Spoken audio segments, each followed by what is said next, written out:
So we did a podcast together. So it's mainly because of Alex that we're up here, if I'm being honest. And it was about just how important it is to have your spouse on the same page. I just want you to know, like, we were not always on the same page all the time. True. So what I know is it'll be helpful as some of you are having conversations with your spouse about anything in life. But what really matters is you all sell something. And one day, someone will probably come up to you and say, hey, I have this situation, and I really want to make sure my spouse is on board. So the goal of this is as people come to you for your design services or your consulting services or your, any of your coaching services, website services, that you can help think through some things that can really matter to have that be just such an encouraging conversation, right? Because what we're not trying to do is like sell your spouse on something, right? We're really trying to just say, how can you and your spouse get on the same page, no matter what that decision is? Yeah, I think ultimately that I don't think there's anybody in here that really wants to or gets excited about going home to convince their spouse about a program or coaching or whatever that is, or anything for that matter. It's not about convincing. I think for most of us, or most of you, and it was our story at one time, it was more about congruence, right? It wasn't about convincing. It was more about being on the same page in harmony. And so, yeah, I think that's ultimately what the sale is. It's a win-win for both of you. It's being in harmony with each other. So, and it took us a while to get there. It took us a while to get there because the very first time I invested in anything, I think your hesitation was much stronger. You were more reserved then, right? Yes. And I would say this, that trust in the relationship, especially when it comes to touchy things like money. Before we dive into this, let me just ask you guys something. Can we be really raw? I don't have a script in front of me. That's not for me. So I don't even know what's on there. It's probably a Roku screen again. So if we can just be really real and raw, I'm going to share some things with you guys, and we're going to talk about the money thing. I know we've already talked about that today with Macy earlier. But let's just talk about the stuff that's kind of heavy for a little bit. So if we're good with that? All right. So the first thing is like when she came to me about this investment, we didn't have any experience doing this. We didn't have experiences to build the trust.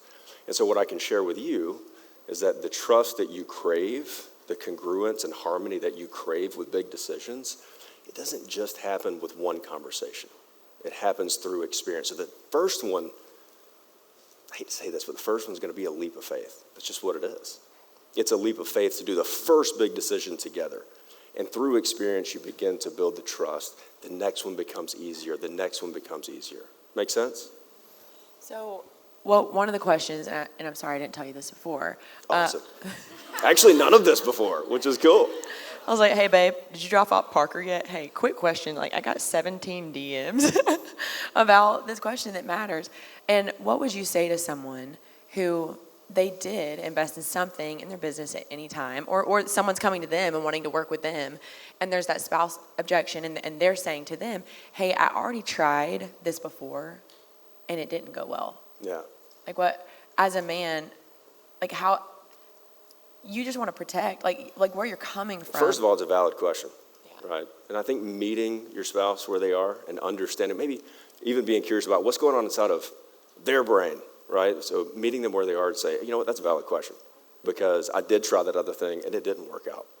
Or I invested money here and it fell flat, right? So just understanding that, do you guys know that we're wired differently than you are? Is that fair, right? Oh, you know about the 3 Ps? You guys know what the 3 Ps are? If you listen to the podcast, you might know what the 3 Ps are, but we're wired for 3 Ps. Marshawn actually added one earlier. But I know of at least 3, and that is to provide, to protect, and to procreate. And that's in general, right? I'm not talking about all men, but for the most part, we're wired to provide, protect, and procreate. We're not going to talk about the procreate today. So, it's not that kind of conference. But if you come to your spouse and you say, hey, I've got this opportunity, because it's an opportunity, I've got this opportunity to invest and grow and reach our goals faster than I could do on my own. Oh, by the way, it costs X amount of dollars. The fight or flight's going to come on in his brain immediately, probably. The fight or flight says, I need to provide, protect, or the other one, but we're not talking about that one, right? So it's provide or protect. So what's he doing? To provide for the family, we have to protect the finances. And for him, it might feel like an expense. You know better because you've been here all week. But for him, it still feels like an expense. He didn't get the conference. He didn't get the energy that's here right now. So it's valid. So it's so valid. It's so valid to be like, ooh, what? you know? Yeah, it is a valid question. And it's in your ability or willingness to meet them where they are and say, I get that. I understand that. I know that happened before. And let me tell you why this is a little bit different. And this is where you've done your homework and where it would probably be helpful for you to have a framework to have the conversation. Anybody want a framework to have the conversation with their spouse? Y'all. And I tell you what, if you've already made a decision to join in, whether it's the playbook or the mastermind or the Hall of Fame, if you've already made a decision, guess what? This framework works with other things too. Not just this. It works with all big decisions, especially when it comes to investment. When I went to the restroom earlier, my husband looked at me and he said, babe, I just wrote out a framework. Take it away, babe. Take it away. Tell us the framework real quick. And So I then we actually gotta have go two lunch. for you. There's a preparation framework and there's a conversation framework. So I'm going to give you the preparation framework first. Here's the part that's not raw and unscripted because I did take notes. So y'all cool with me like taking out my phone because I don't have a prompter? All right. So I'm going to give you the framework for preparation. Why are you laughing? The way he has a bulleted list, and tell him about the. The what? Oh my God, I'm not telling about that because we're not there yet. Oh. All right. So here's the framework for, and you have to write this down because I don't have a board. The framework for preparation. This is while you're on the flight or in the car or back at the hotel room taking a nap after this. By the way, anybody ready to get in their PJs and just watch TV for a little bit? Yeah, me too. Okay. Shoes off, earrings off. I know. All right, I'm going to try to be quick 'cause I know we're running out of time, okay? Fair? All right, so number one is you have to have, and when I say you, I mean you and or your family. You have to have a clearly, God, this sounds so cliche, but it's so true. You have to have a clearly defined goal for your business and for your family. Okay, so there might be two different things, but a clearly defined goal. And what does that mean? Okay, here's a litmus test, or I'm sorry, let's jump back just a little bit. The clearly defined goal is not just writing down, oh, my goal is to have this much revenue. No, it's more than that. It's what's the payoff of hitting that revenue goal, right? So what is the payoff? What is that? Hey, my revenue goal is $1 million over the next 12 months. Great. What does that mean for you? When you answer the question, what does that mean for you or what does that mean for your family, then you've clearly defined what the goal is. Okay, that's when you've made it that far. All right. Number two for the preparation is you have to have written down in your notes app or somewhere else clear examples of third-party validation. It worked for this person. Here's an example of how it worked for them. They're in a similar industry, okay? Or they were in a similar position that we were in right now. I don't know if you remember this, but one of the first things he did when I told him about the investment I wanted to make was like, that was like the first thing he like innately was drawn toward. He was like, tell me more about, like, has anybody else done that? You know, because it's that validation. Third-party validation is huge, right? And we've talked about that. You guys are going to get that on your websites. Who said that? Yeah. That's right. Where are the receipts at? Yeah, have the receipts. That's right. Number three, and there's only four. All right, so number three, how are we going to fund this? How are we going to pay for it? Wouldn't it be cool if you already did your homework and you knew that before you went into the conversation or had an idea of where you wanted the conversation to go? There are three ways that I know of. People in here that are way smarter than me probably know of a fourth or fifth way, but I know of three ways that you can fund it. Cash. Just go look in your operating account. What's in there? Maybe you fund it with cash. Option number two is leverage. Call Chase Bank like I did. Call Chase Bank. There's leverage. Number three is sacrifice. And what sacrifice is really just reallocation of something else that's not working for you. Okay? So maybe just reallocate something. Hey, you know what? I'm spending money here. That's not moving us quickly enough toward the goal that we want. So I'm going to reallocate it over here. So there's cash, leverage, sacrifice. Okay?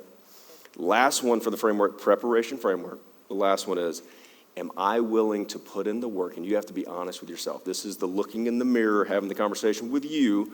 Am I willing to put in the work that is required to make the system work? Because guess what? The system and the process works anyway. That works. It's a system. But if you don't work with it, it all falls apart. So you answer the question, am I willing to put in the work required? Simple. That's your preparation. Once you get through that, done, you're ready to have the conversation. But there's a framework for the conversation too, and I promise you I'll share that. Got anything else? No, it was just so good. I want to hear the other one. Wasn't that good? Yeah. Just like little things to think about. Yeah. Y'all ready for the conversation framework? I made this really easy for you guys to remember. Really, really easy, the acronym. You want to hear it? Somebody raise their hand and say, I do. I do. All right, you said I do, so guess what? The acronym is MARRY, M-A-R-R-Y. So that's why you said I do. I got you. I got you. You told me that in the bathroom. I was like, that is the daddest dad joke I've ever heard. Do it. Okay. The conversation framework, super easy to remember because it's MARRY, M-A-R-R-Y. But let me find it because I got so many notes in here. So we're going to jump to it real quick. All right. Number 1, M. You got to write this down because, again, I don't have a whiteboard, so write it down. M stands for mirror chat. Like you're looking in a mirror. It's the mirror chat. It's the one I'm having with myself, right? I'm going to read what the mirror chat is. Mirror chat is persuade you that you are worthy of leading a massively successful business first. That's where you got to put on the crown. Anybody know what the C stands for in crown? You remember that? Confidence, right? So it's having that mirror chat and putting on the crown and saying, I'm ready, right? All right, so. Can I say one point about that? Mm-hmm. I was talking with Chelsea, who helps me with my social media. We were in the car this morning, and I was like, man, because she and I both have had conversations about our husbands at dinner, and it was all good, I promise. Okay. And one of the things that she shared is she was like, I knew, because she and I made an investment together as well in training, go figure, me and her, love to learn. And one thing that I realized is that the friction in the conversation comes from a lack of conviction. Because when I went to him, I was convicted, and that was the very thing that I think sold him, because I was so sold, and he trusted me. Yeah. And so it's just something to say that says so much about that, how you can transfer that belief. Because you can't transfer something you don't have, right? If you have hesitation, you will transfer that. If you have conviction, you'll transfer that too. You know what I mean? Yeah. So true. And that's why the M in the acronym for Mirror Chat marries the preparation framework to this one, right? Make sense? Yeah. So you put on the crown, right? And so let me just share this with you. A woman with conviction doesn't need permission. She craves conversation.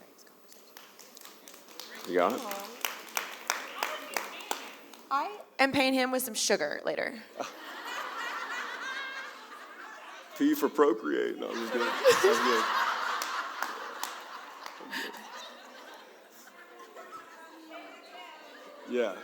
Yeah. For sure.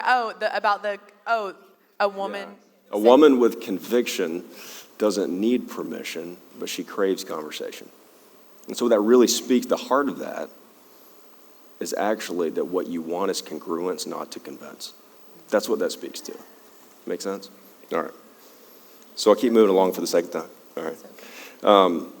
And so I'll just rephrase that because I want to go with the C with the crown. So a confident woman. So conviction is a result of confidence, by the way. I don't know if you guys know that, but you build your convictions around your confidence. Once you establish the confidence, you start to build guardrails, as Andy Stanley. Anybody heard of Andy Stanley? Great. Awesome. Leadership podcast. Fantastic. But he talks about guardrails. The convictions are guardrails. And you establish those when you become confident, right? And then it's a reciprocal effect. All right. Next one, A, ask. So M, A, ask. Ask your husband or spouse if they believe in you and your ability to be massively successful in the business. Okay? So let's be honest. They're sitting in the living room. They got no shirt on. They're looking sloppy. You're not going to be able to, hey, do you believe that I can be massively successful in this business? Come on. We don't have conversations like that. I hope you don't. It'd be kind of weird, right? So let me give you what it might actually sound like in real time, because I love that. When I do sales role play with my team, I want to, what does it really sound like? Okay? So it probably sounds something like this. Hey, babe, I got a serious question. Do you believe that at this point, he feels involved, right? We know he's probably not, but he feels involved. It feels good. Yeah, it does. You're a part of it. You're a team. 100%. Do you believe that we can grow this business into something truly big for our family or for us? really. And then shut up. There's something magical about when you ask the question, then you say, truly, or really. You start to get to the heart, and then you open it up for conversation. So A is ask. Ask the question. The next one is remind. R, remind. The first R, remind.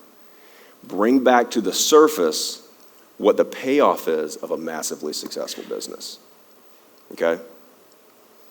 Is it financial freedom?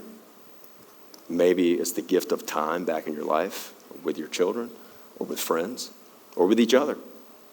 Okay? Maybe it's charity. Maybe it's just a piece of knowing that, you know what? Now, because we have that massively successful business, I have the peace of knowing that my kids can lead the life they want to, not that they have to. Okay? So good. So you bring back the payoff. That's when you remind. The next R is redirect. You start to shift. Okay? This is where you redirect. What if that could happen for us? That big thing, you fill in the blank. What if that could happen for us in a fraction of the time? And be specific. This is where you say, maybe you have a goal, like a 5-year goal. We had a 5-year goal. Guess what? We're going to accomplish that in 12 months. Because we had the conversation that said, what if we teamed up with Kat and Macy? What if we could do it in a shorter period of time than we ever dreamed was possible? Would you be open to hearing about that?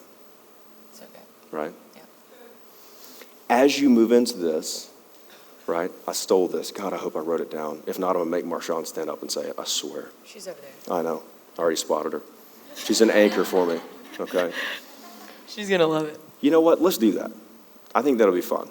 You remember what we talked about out there? I want you to share, but I want to come from your voice. When you said, I'm not looking, you know what I'm saying? Could you share that? Would you be willing to? I love that y'all have an inside joke or an inside story. Can I just say your framework is fire? But also, I just want to say these are the most two pure people I have met in a very long time. His heart to want to make sure that you all get this, and his humility, like everyone's sitting in a chair, he's leaning in, and real deal up here. So one of the things I've seen over the last decade and a half is that a lot of times when we're trying to talk to our spouse, we're trying to find our voice in our marriage when we haven't found it towards ourselves. So what he was saying about personal conviction is first. And then when you are going to your spouse, a lot of times we're saying, babe, I want us to be on one accord. And what they take that is, I want your permission, is what they're going to interpret that as. And so what they were both saying about being very passionate about what you're saying is this is just the language that ladies I use, and that I learned that I had to start empowering women to use as well, is when you go to him, you have to be certain. You have to have seen the content on the site. The man is not going to be in this room. He's not going to be feeling all the feels. He didn't do the dance thing. He hasn't seen this. He hasn't seen any of that. And so when you go back, it's like, okay, how can I help him to understand the way the man thinks? One, it's got to be practical. So they've made it very clear, here's what you get in this offer, this offer, this offer. This, you can't say this just feels right. He can't anchor his man mind into your feeling. So if you can go with this here, so you first go and you say, hey, you want to tell your husband something you really appreciate about him. And then you want to tell him, I've got something that I feel God is really calling me to, but also I believe it, you give whatever your value proposition is. But before I tell you what it is, I want to ask for your support and not your permission. You tell him in advance how you want him to hear what it is that you're about to say. And then you need to be prepared with all the practical stuff and why this is here and all the stuff he was just saying. But say, I want your support, not your permission, but don't forget to compliment him and say, I respect you as the head of our household. You got to build him up because he's your king. You got to remind him that he is still the man that you want submission to, but you're going to have to say, hey, because if you're nervous, his job, the other P that my husband has other than procreate, is to problem solve. So he's going to try to protect you and problem solve the easiest way to solve the frown on your face is going to say, just don't do it. He's thinking that's protecting you. So that's why you have to have conviction. But man, you butter him up.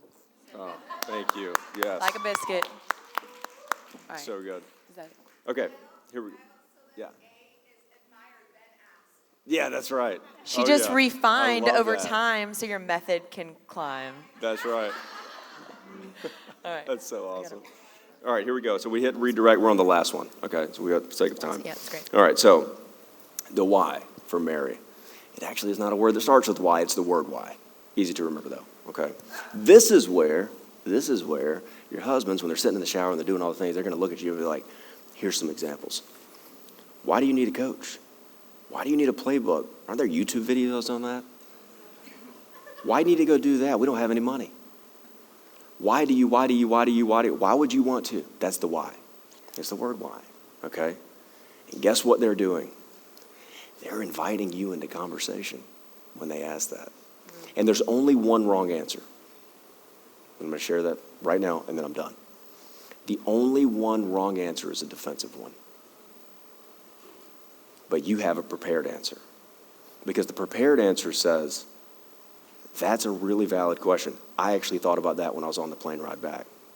And here's what I know about the group of women that I'll be rubbing shoulders with. And here's the third-party validation of why it worked. And this is why it will work for us. And that's why I'm asking for your support, not your permission. You see why I married him? He's so good. I hope that's helpful as you, because you're going to have, those spouse objections for what you have to offer too. Was that helpful? Another framework, a little bonus framework that he wrote in the car or something. That's my most downloaded episode is the one with him. I'm like, babe, we might have to make this a thing once a month. Let's do it. You'll put it on the story. Okay, great. Thank you. I love you, babe. Yes. All right, so how I want to... Thank you.